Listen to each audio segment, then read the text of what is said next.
everybody and welcome back to my channel. This week I'm going to be talking all things PSSM, specifically my own horse Reggie, who was diagnosed with PSSM2. I'll be giving an overview of what PSSM is, what symptoms Reggie has, how he was diagnosed, what his diagnosis means, and also how we are trying to manage it. So what is PSSM? PSSM is a genetic muscle disease where various genes within the body can become mutated, resulting in physical and behavioural issues including hard muscle, aggression and abnormal muscle, just to name a few. These horses are in pain and will try their best to communicate that to us through their behaviour.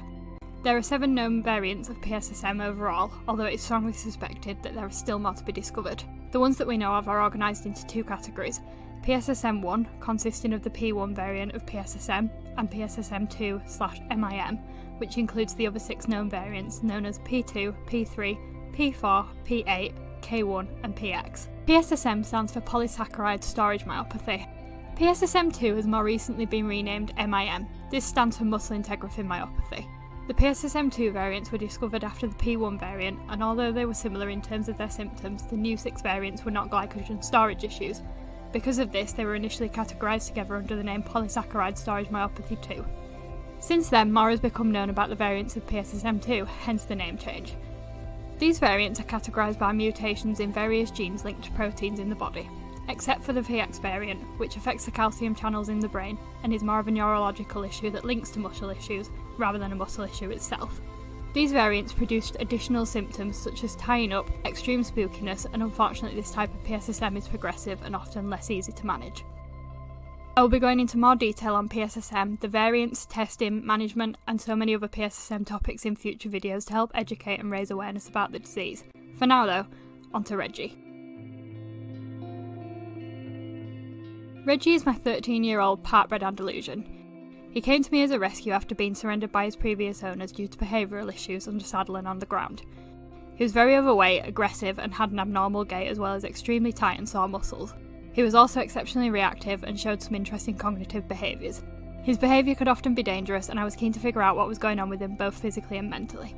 We started with bodywork as I was lucky enough to have a close friend who is a bodyworker and had her horses on the same land as mine at the time, so it was a very convenient place to start. We found that Reggie had extremely tight muscles and was in a considerable amount of pain. He was aggressive throughout the session and found it very difficult to deal with, so we took things at his pace and worked on what he was most comfortable with. Over the next few months he received bodywork every 6 weeks, but between the sessions would go quickly back downhill in terms of tension throughout his body and the pain reactions that he displayed. His abnormal movement became worse, and I felt that despite our efforts the bodywork wasn't bringing him the relief it should be and that something else must be wrong.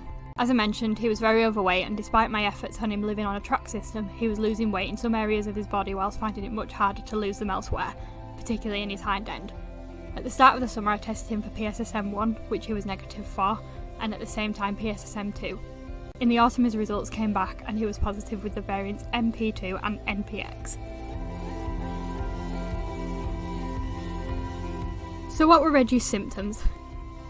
Sadly, Reggie is fairly symptomatic. It seems as though he has shown symptoms of PSSM for a number of years, and unfortunately this has given the disease time to progress before he came to me and I was able to get him diagnosed. He has a number of symptoms, which I will put some footage of in the video now so that you can see for yourself how PSSM can present. Reggie was quite aggressive when he came to me. He would bite, and he had apparently kicked out at people before when they had touched him. He could also be very angry and bargy and also very intimidating. His ears were almost permanently pushed back or pinned, and he showed a very distinctive pain face. By showing a pain face, I mean that the muscles above his eyes were very tense and he had a very clear point above his eye. His ears were either pushed back or out to the sides. His jaw and chin was often tense, as well as his facial muscles, and I also noticed that on the other end of the spectrum he often had a very droopy lip, which is often linked to relaxation but can also be a sign of pain in our horses. He was very reactive to being touched and would resort to aggressive behaviour to express this. His shoulders have always been the place where he is most sore, and he still very much struggles to let anyone touch them without becoming aggressive.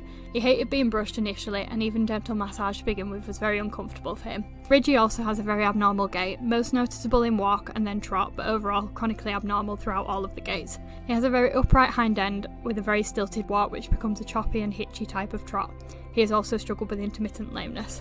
Reggie's pelvis is very tight, and this also impacts his movement, and it is believed that his hind end movement and the tightness is part of the reason why he struggles to lose weight behind. Other symptoms that Reggie displays include abnormal amounts of time laying down. He severely struggles to have his feet handled and trimmed and can be aggressive to trim. His muscles are very hard globally, and his body is very affected by cold and damp weather.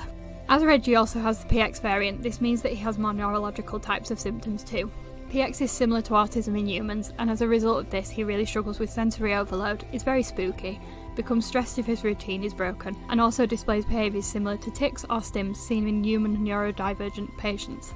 He also struggles quite badly with food-related anxiety and aggression, as well as sometimes taking out his discomfort on other horses.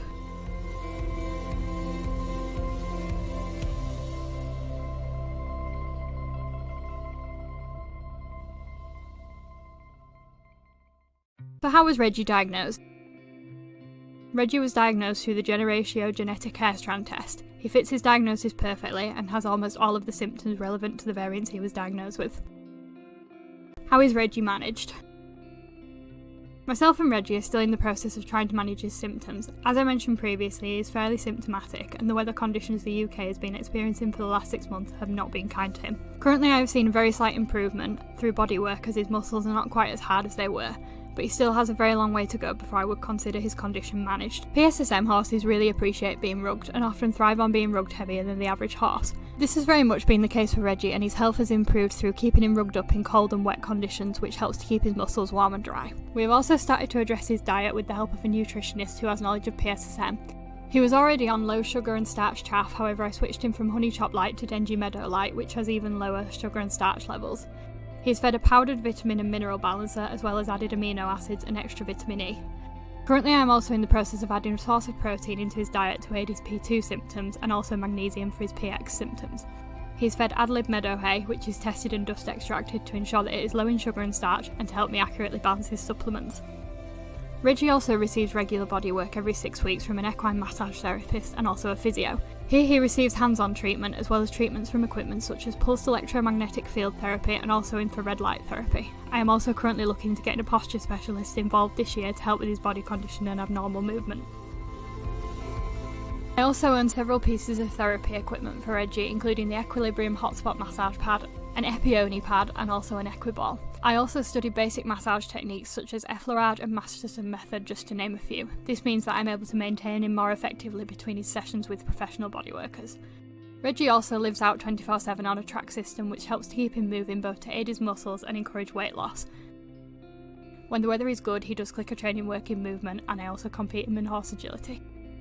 So I hope that you've enjoyed hearing a bit about Reggie's PSSM story. I try to raise awareness about PSSM and share PSSM education through my social media platforms, and intend to do so on my YouTube channel, as it really is such an important subject that is more common than people think and needs more awareness. If you have a horse who you suspect might have PSSM, or who is already diagnosed with PSSM, please feel free to contact me for support. I am in no way a PSSM expert, but I do enjoy sharing what I know about the disease to help others, as well as providing a safe space for people to talk and discuss their experience with PSSM. As always, my social media links are in the description. Thank you so much for watching, and I'll see you next week for another video.